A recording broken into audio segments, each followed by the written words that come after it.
Hi guys! Welcome to my YouTube channel. So in this video, gusto ko lang i-share yung experiences ko so far as someone having a hyphenated surname. Short background lang guys, so may idea kayo kung sino ba ako, kung sino bang pinapakinggan nyo. So I am Sam, I am a Filipino nurse here in Germany, working and living for almost 5 years now. Dito sa YouTube channel ko guys, sinishare ko yung mga real life experiences ko as a Filipino expat living here in Germany. So kung makikita nyo sa mga travel vlogs, sobrang ganda ng Germany. On their sites, ika nga guys, ay ang Germany ay land of paperworks.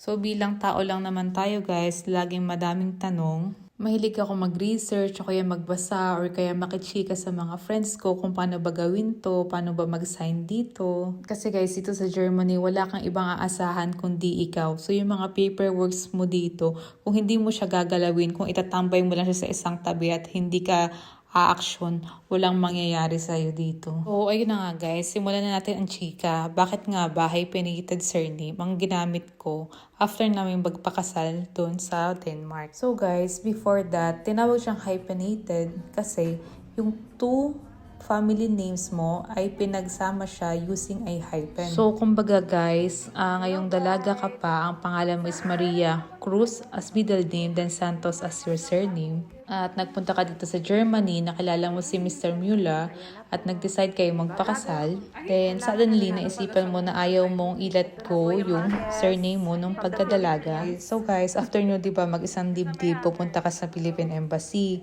i-report nyo yung marriage mo at syempre magpapapalit ka ng surname mo. Sabihin mo na gusto mong gawin is hyphenated surname kasi gusto mo nga i-keep yung maiden surname mo. So in my case guys, yun nga ang ginawa ko kasi alam mo yun, parang somehow may connection pa din talaga. Saka it shows respect para sa akin, saka mas na-acknowledge mo yung both family. Pero syempre guys, kailangan mag-agree ang partner mo dyan. Kasi syempre alam naman natin sa Pilipinas, very unusual na yung babae is merong hyphenated surname. So ayun na nga, diba? Nag-report na kami ng marriage, nagpalit na ako ng surname at nag-renew na ako ng passport ko. Ang hindi ko alam, don't judge me ha, pero hindi ko alam kung ako lang to or hindi ko lang talaga naiintindihan ng mga kung ano-ano sa mundo. Ang buong pag-aakala ko talaga mawawala na yung middle name ko nung dalaga pa ako. So kumbaga ang pangalan ko is Maria, middle name ko nung dalaga pa is Cruz, tapos Santos yung surname ko. Napangasawa ko sa Hermula. So nung nagpalit ako ng passport, ang akala ko mag-a-appear sa passport ko is Maria Santos as middle name, then Santos hyphen Müller. O diba, bongga? Isipin nyo guys. Sa tingin nyo, ako lang kaya nakaisip nun?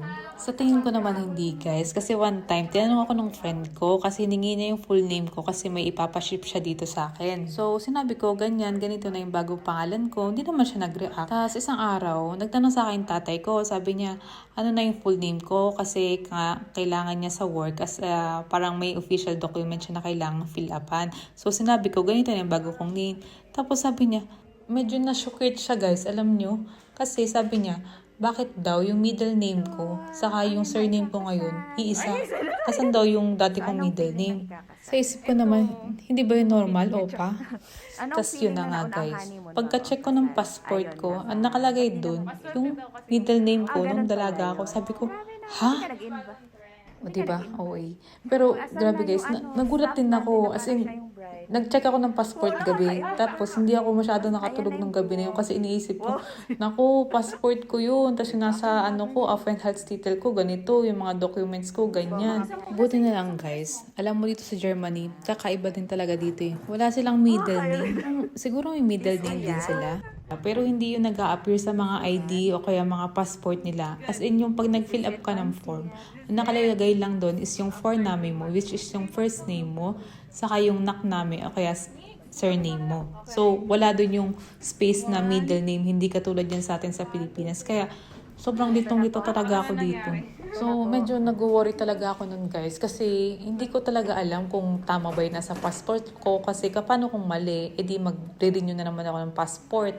So, tinawagan ko yung iba kong kaibigan, ganyan, ganito. Hindi din nila masabi kasi hindi naman hyphenated surname nga yung ginamit niya. So, ako lang talaga nagbubugot tangi. So, ewan ko ba, minsan talaga komplikado din talaga akong tao eh. Pero, Anyways, so tanong ako sa Filipino group sa Facebook, search pa din ako ng search. Tapos in-email ko na yung Philippine Embassy na kung saan ako nagpa-renew ng passport. So sabi ko, walang ibang makakasagot sa akin ng tama kung hindi yung Philippine Embassy na pinag-renewhan ko ng passport.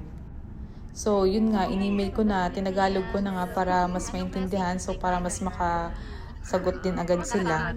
Guys, hindi naintindihan yung tanong ko. Ang nakita ata nila na tinatanong ko is yung mga previous na conversations pa namin sa email. So, ang ginawa ko, in-email ko ulit. So, another waiting time na naman yun. Hindi naman po nagrereklamo ko. Kasi, alam yun, hanggang wala kang na kukuhang tamang sagot. Yung utak mo, syempre, part na araw-araw mo, iniisip mo kung tama ba yun nasa passport mo. Gets na yun? So finally guys, the long wait is over. So, ang sabi nila, kung ang request nyo po noong nag-renew kayo ay hyphenated ang last name nyo, yun po ang ilalagay at ito po ang magiging format sa name nyo. So, example na lang ulit natin si Frau Santos, no guys.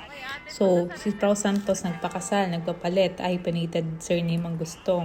So, ang last name niya na bago ay Santos-Müller.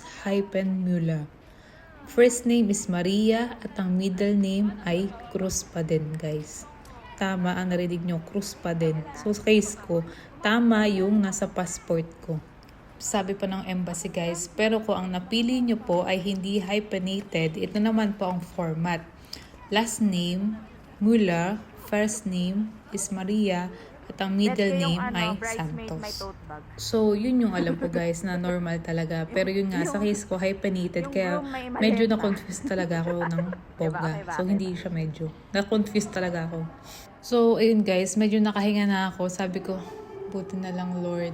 Thank you. Siyempre, super thankful ako sa Philippine Embassy sa Denmark. Kasi syempre, as in, pinaliwanag talaga nila na kung hyphenated o kaya hindi hyphenated, ganito yung magiging format ng pangalan mo. So, yun lang guys. Masasabi ko na case solved. Charot. So, yun guys. Ang na-realize ko lang din talaga, bago ka gumawa ng aksyon or mag-decide, lalo na sa mga official documents, sa mga paper or mga application forms na yan, mag-research ka din talaga muna ng pros and cons na. Timbangin mo kung in the long run ba talaga ay magiging satisfied ka or magiging thankful ka sa decision mo na gagawin ngayon. So, yun lang naman guys yung gusto kong i-share sa video na to. So, nga pala, sorry, hindi ko agad na-introduce. Ito yung raw video nung mga ganap nung wedding namin sa Denmark guys. So, makikita nyo dyan, yan yung City Hall. Sa Copenhagen kami kinasal guys. Tapos, nandyan yung mga friends namin. Mga friends from the Philippines, dito sa Hamburg. Then yung mga ninang at ninang namin dito sa city namin. Nagpunta din sila. So hopefully guys, may nakuha naman kayong magandang balita kahit pa paano. Kasi nung una, medyo na-struggle din ako. Saka medyo na-stress din ako. Kasi nung una, wala talaga akong nakitang real life experiences nila tungkol sa hyphenated surnames.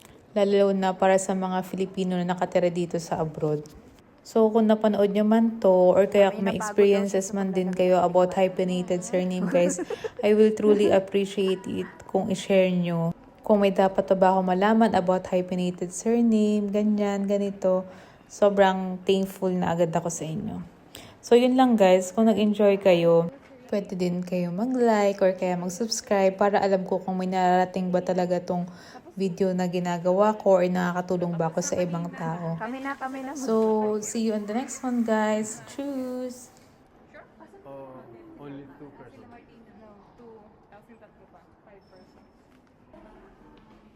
Ayan na po mga guests. Ayan na mga... Ay.